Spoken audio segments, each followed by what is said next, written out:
श्री स्वामी समर्थ. जयशंकर. गुरुप्रतिपदा म्हणजेच माघ महिन्यातील कृष्ण प्रतिपदा म्हणजेच गुरुप्रतिपदा आणि यावेळेला ती 2 फेब्रुवारी 2026 या दिवशी आली आहे. गुरुप्रतिपदा या दिवसाचं महत्त्व काय आहे? गुरुप्रतिपदा या दिवशी नक्की काय झालं होतं? तर या दिवशी श्री गुरु नृसिंह सरस्वती दत्तगुरूंचा हा दुसरा अवतार आणि यांनी या तिथीला शैल्यगमन केले होते. म्हणजेच ते कर्दळी वनात गुप्त झाले होते आणि त्यामुळेच या तिथीला गुरुप्रतिपदा म्हणून संबोधलं जातं.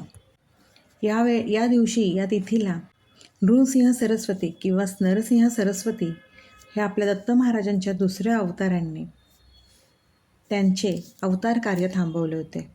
गाणगापूरमध्ये भव्य दिव्य स्वरूपात ही गुरुप्रतिपदा साजरी केली जाते. नृसिंह सरस्वती यांनी औदुंबर, अमरापूर, परळी वैजनाथ, नाशिक, त्र्यंबकेश्वर ह्या सर्व गावी ते राहिले. अमरापूर हे गाव कृष्ण आणि पंचगंगा संगमावर आहे. तेथे नरसिंह सरस्वती हे 12 वर्ष राहिले.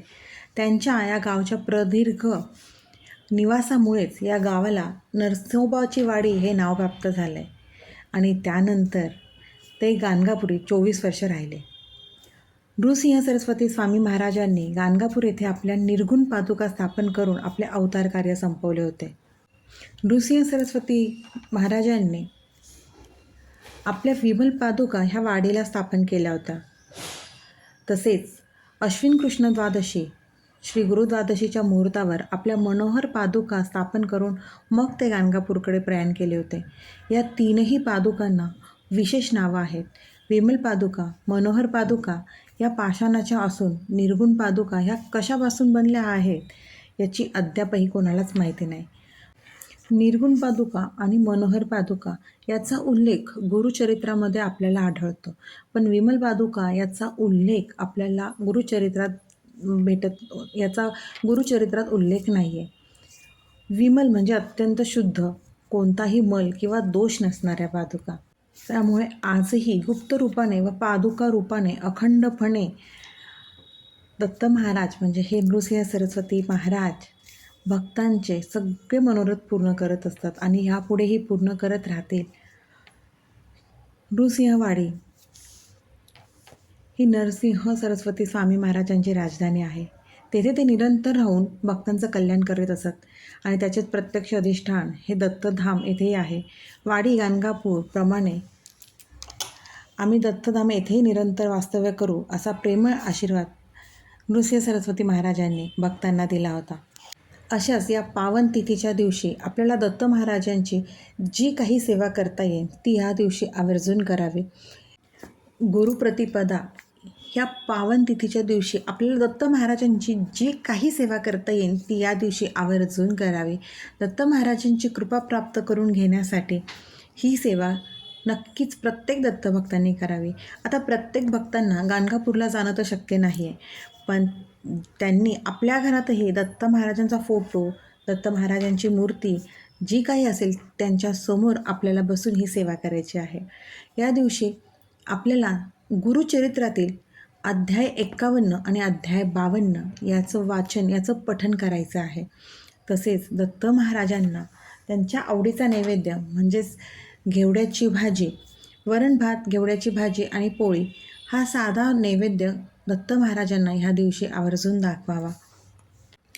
घरातील कोणीही ही सेवा करू शकतात, कारण का 51 आणि 52 हे 2च अध्याय आपल्याला पठण करायचे आहेत. जर तेही नाही जमलं तर संक्षिप्त गुरुचरित्रातील जे 1 ते 7 अध्याय आहे जे वाचायला 25 ते 30 मिनटं लागतात, म्हणजे अर्धा तास लागतो. त्या संक्षिप्त गुरुचरित्राचा पाठ किंवा त्याचं पठण ह्या गुरुप्रतिपदेच्या दिवशी करावं. आणि ज्यांना शक्य असेल त्यांनी नक्कीच दत्त महाराजांच्या मंदिरात किंवा आपल्या स्वामींच्या केंद्रात जाऊन त्यांचं दर्शन घ्यावं आणि तिथे तुमच्या इच्छेप्रमाणे जो काही प्रसाद असेल, जे काही तुम्हाला दान करण्याची इच्छा असेल ते मंदिरात जाऊन अवश्य करावे. दिवसभरात दत्त महाराजांचा मंत्र मनातल्या मनात जितका जमेल तितका जप करावा. दत्त महाराजांचा मंत्र दिगंबरा दिगंबरा श्रीपाद वल्लभ दिगंबरा किंवा श्री गुरुदेव दत्त श्रीपाद वल्लभ दिगंबरा यापैकी जे काही म्हणता येत असेल ना, तो दत्त महाराजांचा मंत्राचा जप ह्या गुरुप्रतिपदेच्या दिवशी आवर्जून करावा. नाहीतर आपल्या स्वामींचा श्री स्वामी समर्थ हा मंत्र जरी जप केला तरी चालेल. कारण जेव्हा नृसिंह सरस्वती हे कर्दळी वनात गुप्त झाले, त्यांनी जेव्हा शैलगमन केलं आणि ते कर्दळी वनात गुप्त झाले आणि आपले स्वामीही कर्दळी वनातूनच प्रकट झालेले आहेत, त्यामुळे आपल्या स्वामींचं नामस्मरण तो जप केला तरीही चालेल. गाणगापूरला ज्या निर्गुण पादुका दत्त महाराजांनी स्थापन करून दिल्या आहेत भक्तांसाठी, त्या निर्गुण पादुकांचं तेज इतकं सुंदर आहे ना, आणि त्या निर्गुण पादुकांना कधीही पाण्याचा स्पर्श होत नाही. अत्तर आणि केशर याचा लेप त्या निर्गुण पादुकांना लावलेला असतो. त्यामुळे या दिवशी आपण आपल्या दत्त महाराजांना, आपल्याकडे प्रत्येकाकडे पादुका असतात अशा नाही, पण आपल्या गुरूंना आपण या दिवशी अत्तर आणि केशर याचा लेप लावला ना, तरी त्यांची कृपादृष्टी आपल्यावरती राहण्यास मदत होते. हा साधा सोपा उपाय ह्या गुरुप्रतिपदेच्या दिवशी प्रत्येकाने दत्त महाराजांचा आशीर्वाद प्राप्त करून घेण्यासाठी ही दत्त महाराजांची साधी सोपी सेवा आवर्जून करा आणि दत्त महाराजांचा आशीर्वाद प्राप्त करून घ्या. त्रैलोक्याचा राजा हे दत्त महाराज आहेत आणि दत्त महाराजांची ही जी सेवा प्रत्येक दत्त भक्ताने आवर्जून करावी.